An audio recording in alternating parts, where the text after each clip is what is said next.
Mummy हाँ बेटा chocobar बनाई है। वो चोकोबार बनाई छो ले विद्या सेमो लो आ 2 મિનિટ આમ પકડીએ ને એટલે 2 મિનિટમાં જ આ ફ્રીજમાં મૂકવાની જરૂર ના હોય થઈ જ જાય बराबर ચોકલેટ કડક આ ચોકલેટ એ રહી હોય ને એટલા માટે લખવાડો છે વી બીજો કરો જો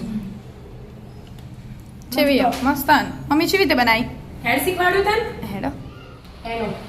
જો એક વાટકી ને મખાના લીધા મેં એટલે નાની વાટકી કાજુ લીધા નાની વાટકી બદામ લીધી અને આ દૂધ ગરમ કરી લીધું 1 કપ જેવું ગરમ થઈ ગયું અને ફૂલ ફેટ વાળું લઈ લીધું મલાઈ હાથી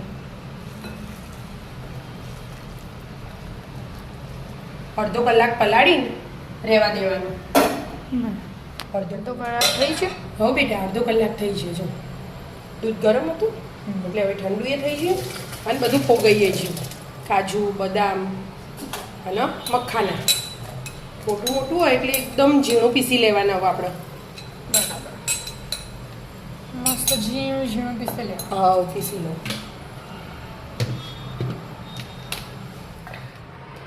પીસાઈ ગયું હો બેટા જો પીસાઈ ગયું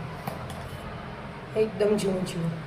બદામના ફોતરા કાઢવા હોય તો કાઢીને પલાળાય પણ બદામના ફોતરા મેં નહીં કાઢ્યા રહેવા દીધા બરાબર હા એટલા માટે આ મિલ્ક પાવડર લીધો એક વાટકી. એક નાની વાટકી એટલે પેલી બરફની પથરી થાય ને એવું ના થાય આનાથી બરાબર એકદમ માવાદાર ને ક્રીમી ક્રીમી બને અને આ ખાંડ સાકર એ નખાય ખાંડ એ નખાય છે છે નખાય નખો આ વેનીલા એસેન્સ એટલે આપણે જેટલું જો હોય ફ્લેવર માટે હોય તો નખવાનું ના હોય તો કોઈ નહીં 2-3 હા ટપ્પા ખાલી ખાલી આમ આટલું લીધું હવે આ બધું મિક્સ પાછું પીસી લેવાનું હવે ફરીથી બરાબર પીસાઈ ગયું બધું હા પીસાઈ ગયો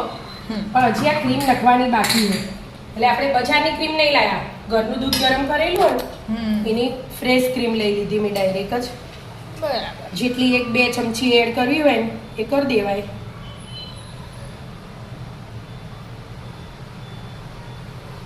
આપણે ઘરની જ ફ્રેશ હા ક્રીમ લેવાની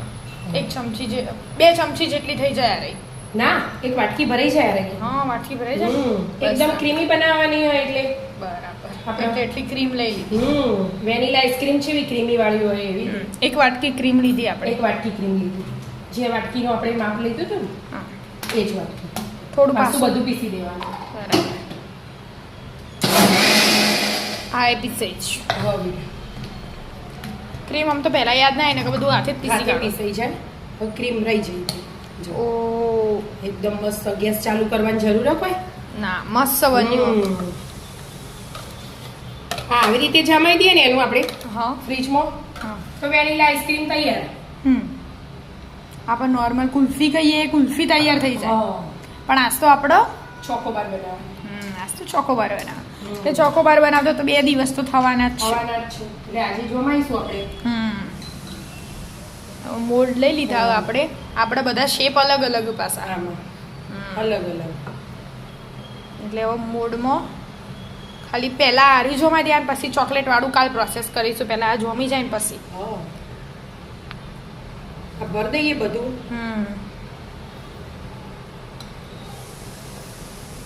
ભરતા થોડી વાર લાગે મસ્ત મોલ્ડ ભરી કાઢે કે બંને હા એ ભરાણ્યું આ 6 ભરાણ્યા આ 4 ભરાણ્યા અને આ કપ આખો ને આ એક કપ આખો બરાબર એ આપણે છાના પડ્યા હતા ને હા કીધું યુઝ કરી લઈએ એનો અલગ બધા આકાર અલગ ને એટલે ટેસ્ટ અલગ આવે ના, એવું તો ના હોય પણ તો એ મનથી એવું લાગે હા તો પેલી ખાવી એરી અલગ હ એમ થાય હવે બધા ઉપર સિલ્વર પેપર રોકી અને ફ્રીઝરમાં આપણે પછી હજી ડંડી લગાવવાની ને હા એ તો લગાવીએ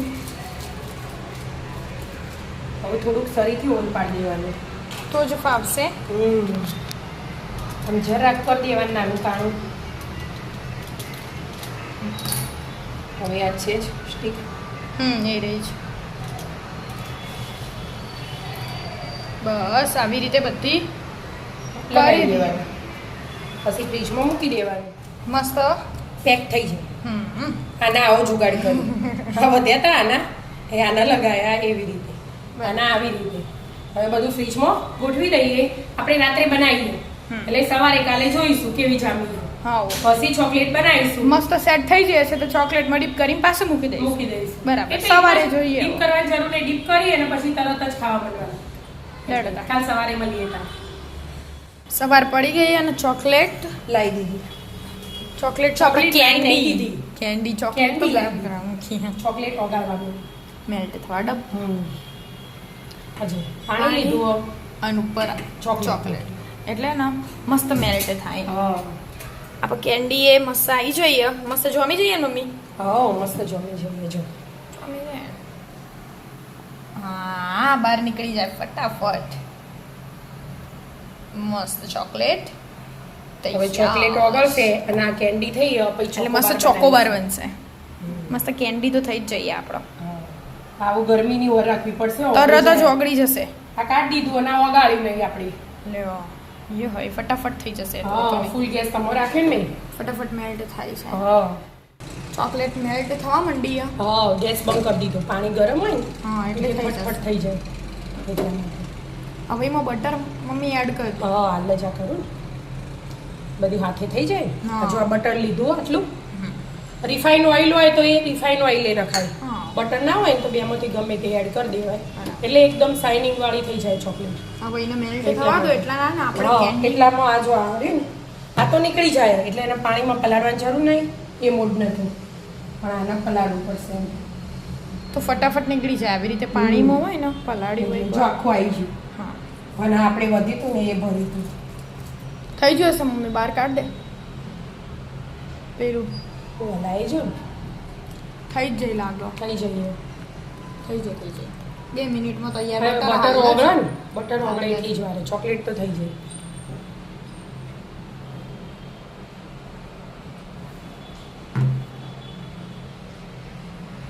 જીને ને કરતો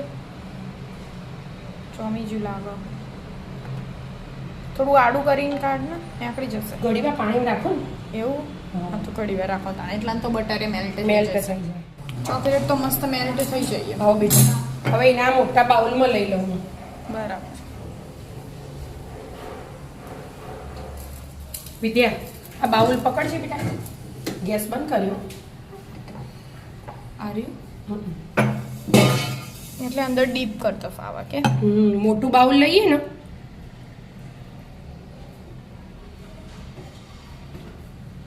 પાડી દઈએ છીએ પહેલાથી બેટા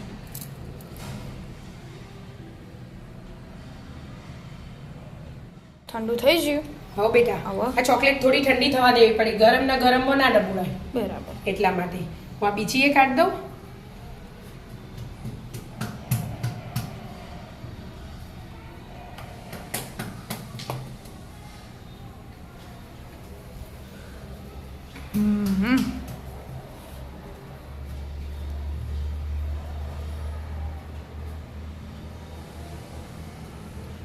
થોડી વાર એમ રાખવાની હા એટલે જે વધારાની ચોકલેટ હોય ને એ બધી એ નીચે જતી રહે હમ.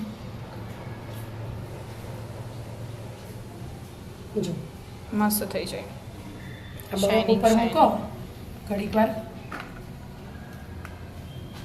નીચે જતી રહે બરફથી તો ખસી જાય બરફ